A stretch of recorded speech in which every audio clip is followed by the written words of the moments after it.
Chers amis, bonjour. Une fois n'est pas coutume, je vais vous parler de cinéma. Alors, je vais remettre les points sur les i et les barres sur les t. La seule et unique raison pour laquelle je ne parle pas de cinéma, ça n'est absolument pas parce que je suis fâchée contre le cinéma ou quoi que ce soit. Je suis juste terriblement frustrée parce que j'ai tout simplement pas les moyens d'aller voir le moindre film. Et j'ai un caméscope avec lequel j'ai filmé quelque chose. Je n'ai même pas encore réussi à trouver le temps d'aller voir si ce que j'avais filmé, ça ressemblait à quelque chose ou pas. Vous voyez, c'est vous dire où j'en suis. Bon, ce qui n'empêche que j'ai racheté un livre de quelque chose que j'aimerais bien adapter un jour au cinéma, et je ne vous dirai pas quoi. De toute façon, j'en connais un qui sait pas tenir sa langue, donc tout le coup, je pense qu'il y a des gens qui sont déjà au courant, mais bon, c'est pas grave. Puis j'ai d'autres trucs aussi. Enfin bref. Bon, toujours est-il que il se trouve que Première, du coup, a fait les choses bien, n'est-ce pas, pour que je daigne m'intéresser un peu au problème.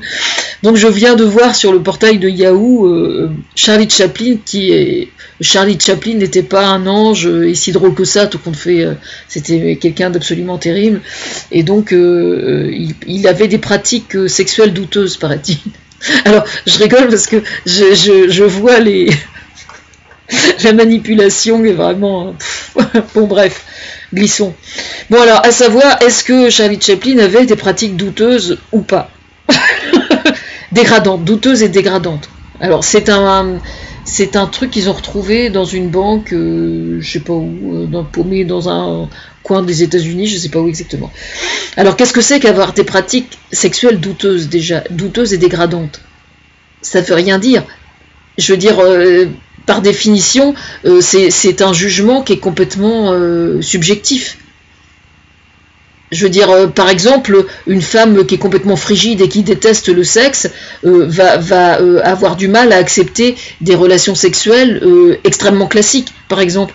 Et si un jour elle divorce, elle va dire au juge des affaires familiales, oh mais mon mari est un obsédé sexuel.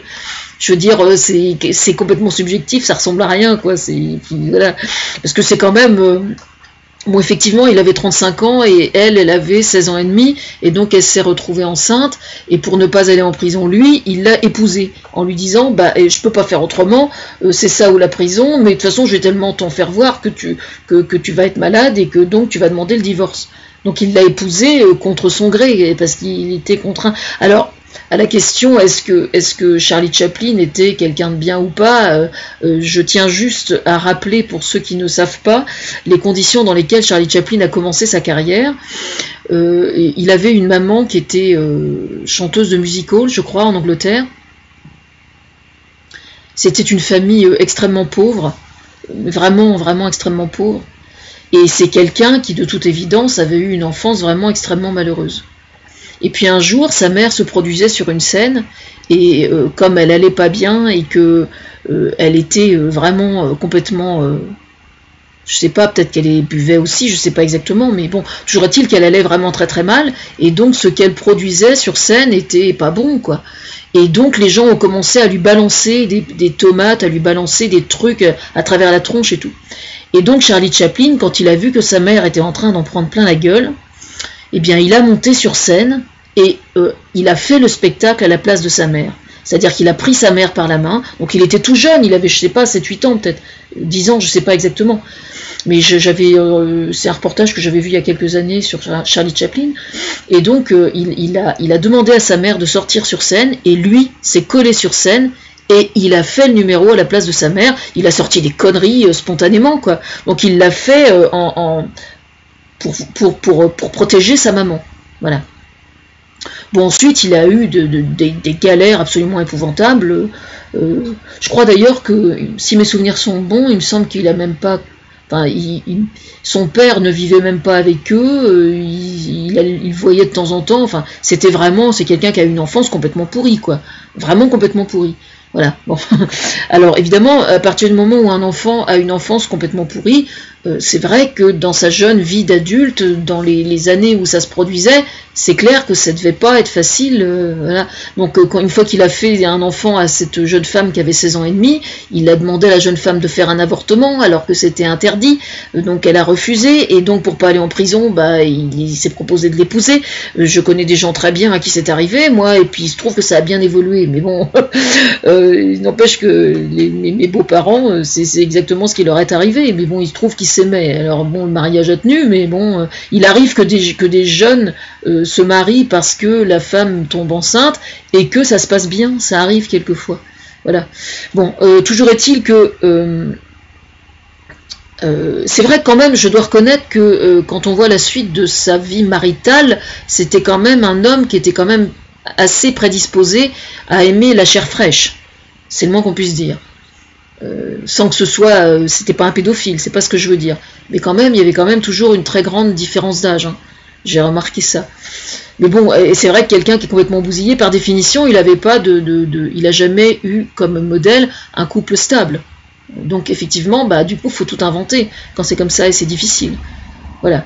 Bon, donc ça, le côté sexuel, c'est réglé. Hein. Pour moi, on ne veut pas s'en sortir autrement. Bon, alors donc Première a mis les petits plats dans les grands, photos noir et blanc évidemment, parce que c'était noir et blanc à l'époque. Et donc il y a une superbe galerie de photos de Charlie Chaplin sur Première. Alors pour quelle raison a-t-on utilisé cette histoire de Charlie Chaplin pour m'amener à voir Première? Eh bien, je vais vous dire.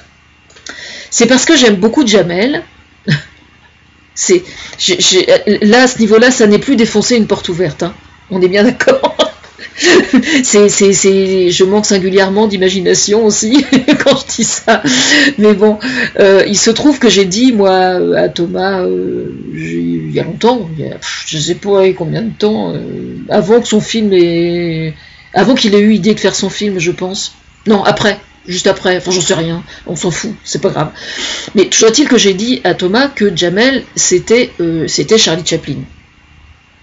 Je vous explique. Pour moi c'est vraiment le Charlie Chaplin français, et je vais vous expliquer pourquoi. C'est parce que Jamel justement est complètement aux antipodes du cliché du Superman, quoi. Hein, bon. C'est quand même pas le mec hyper baraqué, tablette de chocolat, vous voyez ce que je veux dire, avec son bras qui est handicapé, etc. Bon, c'est pas Superman, Jamel, on est bien d'accord, physiquement. Pas plus, il est autant Superman que moi j'ai la taille de mouche, quoi, je veux dire. Enfin, je suis une mouche, mais j'ai pas la taille de mouche ou la taille de guêpe, quoi, on va dire. Je veux dire par là que c'est juste du talent à l'état pur, et il est, comment dire, il est,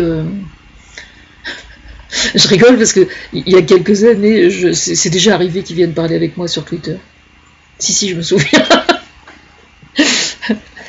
Des petits retweets de temps en temps comme ça, par-ci par-là. Comme quoi Twitter, hein, retweet c'est tout. Hein. Je ne tweete pas plus que le retweet, moi. Et qu'est-ce que je voulais dire? Donc c'est quelqu'un qui est comment dire,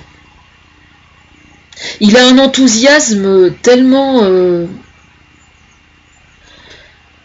je sais pas, tellement communicatif. Enfin, je sais lui et moi on se ressemble un petit peu là-dessus. Enfin, je parle de ça en particulier, hein. Je parle pas de son talent au sens cinématographique, mais je parle sur le plan de l'empathie. C'est quelqu'un qui est extrêmement empathique. Jamel, je peux pas l'imaginer par exemple en train de mentir ou de faire semblant pour faire croire qu'il pense tel truc s'il le pense pas. Enfin, j'ai du mal à l'imaginer en train de faire ça, quoi. Vous voyez ce que je veux dire? Enfin, voilà. Et donc, toujours est-il que donc quand j'avais dit ça, évidemment, à Thomas, si jamais il avait des problèmes pour avoir les sous pour faire son film, avec ce que j'avais dit là, si vous voulez, c'était clair, il n'y avait pas de souci là. Hein, voilà. Alors, la motion capture. La motion capture. À la base, j'avais moi énormément flashé sur un clip qui s'appelle Respire de Mickey 3D. Bon. Et Respire de Mickey 3D, c'est un clip vidéo qui est fait en motion capture et qui représente une petite fille qui joue, qui marche sur les galets dans une rivière, etc., etc. C'est une des chansons, c'est une des premières chansons écologiques. C'est pas la première, hein, mais c'est une des premières chansons écologiques qui n'ait jamais existé. Et donc, ils étaient venus chanter à Marom d'ailleurs, tiens. Et enfin, il y a quelques années de ça. Et donc évidemment, moi j'avais complètement flashé sur ce... C'est vrai qu'en matière de films d'animation, je suis beaucoup plus portée quand même sur les méthodes plus traditionnelles. C'est-à-dire le dessin, c'est pas pour rien que je suis inspiratrice de Célestine, du film Célestine, Célestine quoi. En règle générale, c'est vrai que je suis beaucoup plus portée vers les méthodes beaucoup plus traditionnelles, comme Wallace et Gromit, etc. C'est vrai, bon. Mais quand même, de là à cracher systématiquement sur la motion capture, j'irai pas jusque-là. Donc, étant donné que j'avais complètement flashé sur ce clip vidéo, quand Thomas a sorti Pièce montée des grands jours, il s'est rendu compte que je répondais émotionnellement de façon extrêmement positive à son disque.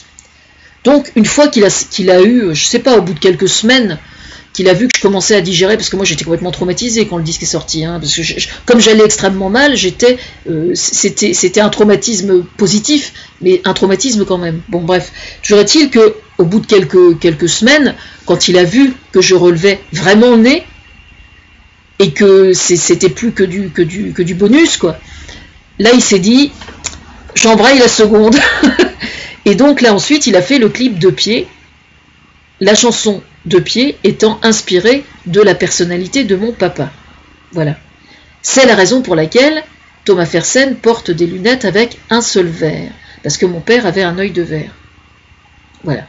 Et donc c'est extrêmement rigolo parce que il y a énormément de clins d'œil à l'intérieur du clip, de choses que je suis la seule, moi bien sûr, à pouvoir capter. Mais des détails super marrants. Alors que je vous raconte quand même le plus marrant, parce que un jour, parce que mon père aimait toujours se faire servir. Ma maman a toujours été, d'une certaine façon, un peu son larbin. C'est terrible à dire, mais ça énervait tout le monde, et nous en particulier les enfants, mais c'était comme ça. Bref. Et puis un jour, je sais plus, parce qu'il demandait toujours à ma mère, où est-ce que j'ai mis ça, où est-ce que peux-tu me donner ça, tout le temps, puis elle faisait. Bon.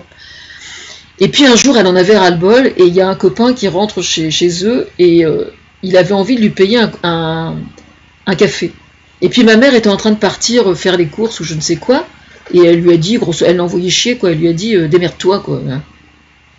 Et là il regarde le copain, puis il lui dit l'aimes-tu frais? Et ma mère avait entendu l'aimes-tu frais? Frais, froid, quoi. L'aimes-tu froid? L'aimes-tu froid? C'est-à-dire qu'il avait la flemme de faire chauffer le café. Et donc, l'aimes-tu frais? Voilà. Et donc, évidemment, j'avais raconté ça à Thomas, et c'est la raison pour laquelle il va dans la vaisselle sale, dans l'évier, il prend la tasse, et il se sert un café froid, et il boit le café froid. Voilà. Mais le personnage tel qu'il est décrit dans le clip 2 pieds, c'est exactement mon père, quoi. Vraiment. La façon dont il fait sa toilette, ça. Alors l'autre jour on parlait de gants de toilette, oui ou non pour le gant de toilette et tout. Moi je suis une adepte du gant de toilette, c'est traditionnel, chacun son truc, hein. Mais voilà, c'est tout à fait mon père, quoi. Vraiment, quand il s'arrête en train de regarder le petit machin dans la vitrine, c'est tout à fait lui. C'est voilà. Quoi dire d'autre? Voilà. Et donc en fait. Thomas avait mis, ça fait longtemps que j'ai vu cette vidéo d'ailleurs, il y avait eu un petit reportage sur le tournage il va la ressortir là, maintenant, parce qu'il est comme ça à Fersen.